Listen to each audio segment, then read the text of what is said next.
قبرستان میں جوتے نہیں پہننے چاہیے، کسی قبر پر جوتے سے نہیں چلنا چاہیے، کسی قبر پر ٹیک لگا کے نہیں بیٹھنا چاہیے، کیونکہ حضور نے فرمایا قبر والے کا بھی اسی طرح احترام کرو جیسے زندہ کا احترام ہوتا ہے۔ اوپر سے ہی نہ گزرے، جوتا پہن کے قبر کے اوپر بھی نہ کھڑے ہوں۔ عورتیں اور لڑکیاں قبرستان نہیں جا سکتی، حضور نے منع فرمایا ہے، کیونکہ یہ رقیق القلب ہوتی ہیں، ان سے پھر یہ بات برداشت نہیں ہوگی۔ قبرستان میں مردے ہماری آوازیں سنتے ہیں، اللہ چاہتے ہیں تو سنا دیتے ہیں۔ اگر ہمیں جو حکم دیا ہے کہ کہو السلام علیکم یا دار قوم مؤمنین، تو سلام تو آخر اسی کو کیا جاتا ہے جو سنتا ہو، جو نہ سنتا ہو اس کو بھی کوئی سلام کرتا ہے؟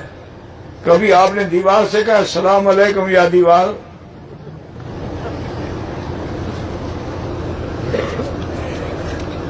قبرستان میں نماز نہ پڑھیں۔